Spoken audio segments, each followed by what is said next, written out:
हम सर आपके लिए मैं दूसरा वीडियो लाया हूं। क्या टॉपिक क्या है? पैकिंग एफिशिएंसी इन बीसीसी स्ट्रक्चर। क्या दोस्त? पैकिंग एफिशिएंसी इन बीसीसी स्ट्रक्चर कंप्लीट है। मैंने एससीसी स्ट्रक्चर मैंने कंप्लीट कर चुका हूं पहला वीडियो में। क्लियर? ये वीडियो नंबर 2 में मैं बनाने वाला हूं पैकिंग एफिशिएंसी इन बीसीसी स्ट्रक्चर, है ना। अब जो पैकिंग एफिशिएंसी संकुलन क्षमता या दक्षता जो है बीसीसी स्ट्रक्चर में निकालने वाला हूं, इसको कैसे निकाला जाए एकदम पूर्ण रूप से आप लोग फोकस कीजिएगा। पहले पिक्चर को समझिए, यहां क्लियर है ना। पहले पिक्चर को समझिएगा। ये बीसीसी स्ट्रक्चर मैंने पा दिया। ये क्यूब जो है ये बीसीसी के रूप में कैसे, तो याद रखिएगा बीसीसी में क्या होता है, कहता है कि इसमें मॉलिक्यूल्स का जो कण होता है वो कहां कॉर्नर, आठों कॉर्नर के साथ साथ एक सेंटर में उपस्थित होता है। लेकिन मैंने आठों कॉर्नर पर मैंने इंडिकेट नहीं किया, मैंने केवल 2 कॉर्नर पर और एक बॉडी के अंदर इंडिकेट कर दिया। ओके, कहां मैंने इंडिकेट कर दिया? एक बॉडी के अंदर और 2 को मैंने कॉर्नर पर इंडिकेट कर दिया। क्लियर है ना। अब ध्यान से समझिएगा, ये क्यूब है, ये क्या है? क्यूब है। और याद रखिएगा इसका जो एज लेंथ जो माना गया है वो हम क्या मान लिए दोस्त? ए मान लिए। क्योंकि याद रखिएगा घन की सभी भुजा बराबर होती है। घन का भुजा मैंने क्या मान लिया? ए मैंने मान लिया। ओके, चलिए अब ध्यान से देखना है। ए तो मैंने भुजा मान लिया दोस्त। अब इसमें ध्यान से देखिएगा, ये जो है आपका त्रिभुज EFD है ना। तो याद रखिएगा ये तो भुजा हो गया घन का, लेकिन ये जो है इस कॉर्नर से इस कॉर्नर तक, मतलब F से लेकर के D तक एक मैंने विकर्ण खींच दिया, है ना। और इस F कॉर्नर से लेकर के A कॉर्नर तक के मैंने इसके लिए विकर्ण खींच दिया। और इस विकर्ण को मैंने मान लिया क्या? इस विकर्ण को मैंने मान लिया C, और इस विकर्ण को मैंने क्या मान लिया? B। अब यहां से देखिएगा दोस्त, ध्यान रहे, है ना। तो सबसे पहले फेस डायगोनल है ना, FCC की कहिए आप इसको, है ना। FCC क्या है? डायगोनल है, डायगोनल है ना, डायगोनल है। और डायगोनल FCC में फेस का मतलब सतह। ये देखिएगा ये जो है नीचे वाला है ना EFCD, ये जो हो गया नीचे का फेस हो गया, है ना। और फेस का जो है डायगोनल कौन नजर आ रहा है? D नजर आ रहा है। चलिए यहां पर मैंने भी इंडिकेट कर दिया, है ना। अब रहिए एक जो है गोला वो आपका कहां है? बॉडी के अंदर है। अब बताइए बॉडी भी क्या है? बॉडी भी क्या है? डायगोनल है। यहां पर लिखिएगा बॉडी, यहां पर FCC नहीं फेस कर दीजिएगा यहां पर, है ना। फेस डायगोनल हो गया, और यहां पर बॉडी भी क्या हो जाएगा? डायगोनल हो जाएगा। क्लियर? डायगोनल का मतलब विकर्ण हो गया, समझ गए ना। और बॉडी का मैंने डायगोनल क्या मान लिया? बॉडी का मैंने डायगोनल C मैंने मान लिया। कंप्लीट है। अब यहां पर चलिएगा दोस्त त्रिभुज। तो सबसे पहले मैं चलूंगा फेस में। मैं कहां चलूंगा? फेस में। तो त्रिभुज चलेंगे हम लोग EFD में चलेंगे। ओके दोस्त, तो यहां पर लिखिएगा त्रिभुज EFD में, है ना, त्रिभुज EFD में। अब बताइएगा हमको ये भुजा पता है, ये भुजा पता है, कैसे? ये हमको पता कैसे चला? क्योंकि हम लोग जानते हैं कि घन के सभी भुजा बराबर होता है। तो ये भुजा सब भुजा जो है पता चल रहा है, लेकिन जो विकर्ण जो है वो भुजा नहीं होगा, सभी ने वो भुजा नहीं होगा, वो तो एक विकर्ण है ना, उसका वैल्यू हमको पता अभी तक नहीं है। तो मैंने यहां पर क्या मान लिया? तो ध्यान से देखिएगा, हमको विकर्ण चाहिए, तो यहीं पर आप लागू कीजिए पाइथागोरस प्रमेय के अनुसार। किसके अनुसार? पाइथो, है ना, गोरस प्रमेय से चलिएगा, है ना, प्रमेय के अनुसार, है ना, के अनुसार। तब पाइथागोरस प्रमेय के अनुसार से अगर चलते हैं आप, तो हमको विकर्ण चाहिए। क्या चाहिए? विकर्ण चाहिए। तो विकर्ण बराबर मतलब हो जाएगा FD का स्क्वायर बराबर क्या हो जाएगा? स्क्वायर बराबर हो जाएगा EF का स्क्वायर प्लस ED का स्क्वायर हो जाएगा। कंप्लीट है। मतलब एक का स्क्वायर प्लस एक का स्क्वायर हो जाएगा, इतना का स्क्वायर बराबर, है ना। अब यहां से मैं स्क्वायर हटाऊंगा, यहां से मैं स्क्वायर हटा करके मैंने इस पर रूट चढ़ा दूंगा, है ना। तो EF का स्क्वायर प्लस क्या हो जाएगा? ED का स्क्वायर हो जाएगा। अब मान लिया FD बराबर मैंने क्या मान लिया? FD बराबर विकर्ण बराबर मैंने क्या मान लिया? B। तो यहां पर क्या इंडिकेट कर दीजिएगा दोस्त? B। अब बताइए यहां पर EF जो है ये भुजा क्या हो जाएगा? ये, और ये भी भुजा क्या हो जाएगा? E हो जाएगा ना।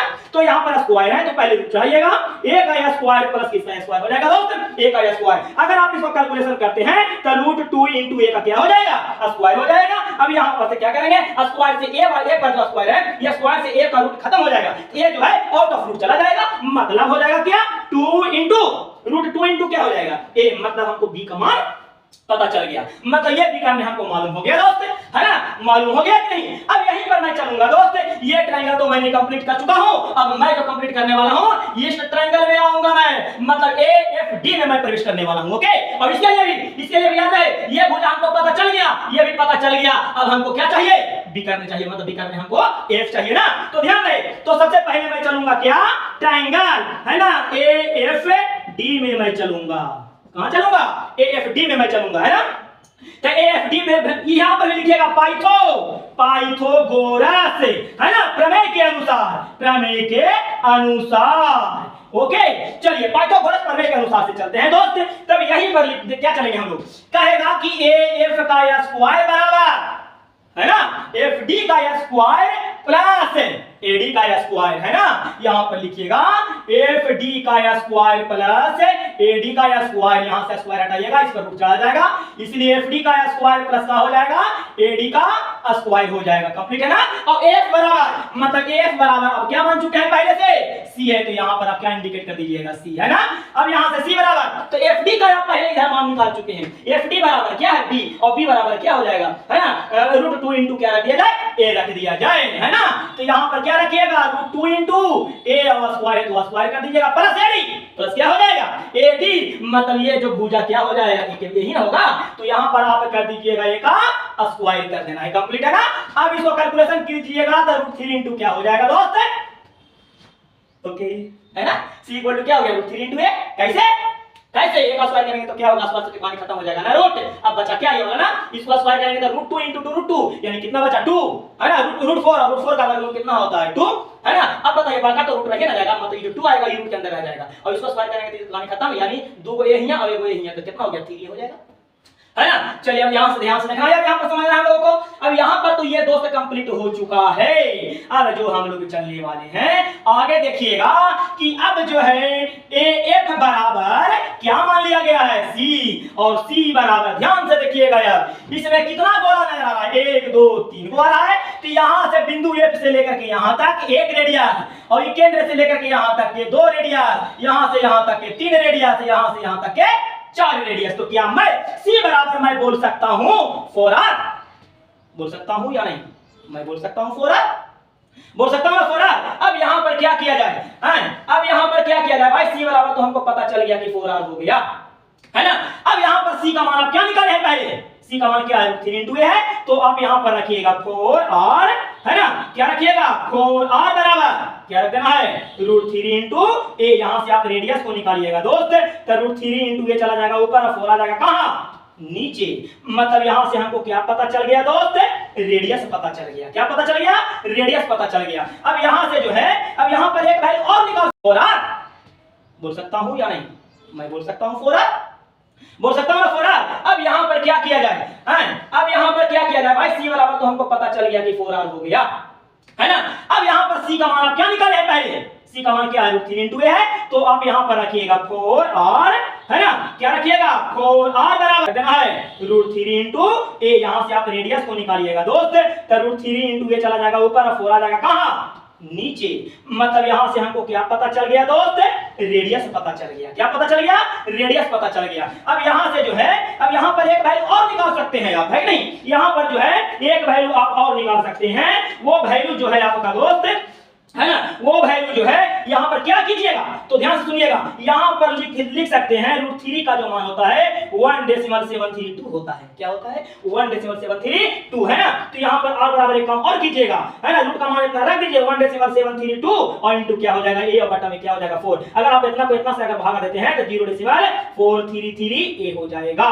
एक रेडियस यहां पर निकल गया दोस्त, है ना, और एक रेडियस यहां पर निकाल लिया, है ना। अब यहां से क्या निकाल लीजिएगा, एक लेंथ को यहां से बाहर निकाल लीजिए। अगर मैं एक को अगर बाहर निकालता हूं तो ये 4 चला जाएगा ऊपर और रूट 3 कहां आ जाएगा, नीचे आ जाएगा, कहां आ जाएगा, नीचे आ जाएगा। मतलब ये लेंथ भी हमको पता चल चुका है, यहां तक के भुजा हमको पता चल गया ना। अब यहां पर वही काम कीजिएगा, क्या करना है आपको, तो क्या करना है यहां पर ध्यान रहे, तो 4 और 1.732 से भागा दे दीजिएगा 4 को, समझ गए, 2 डेसिमल पूछा जाएगा, 2 डेसिमल का समथिंग आ जाएगा, निकाल लीजिएगा इसको। बहुत खुशी की बात है कि आप लोग समझ गए हैं भाई, क्या बात है, मजा आ गया। अब यहां पर एक ही वीडियो में हमको ये डील करना है दोस्त, याद है, मजा आएगा यार, है कि नहीं।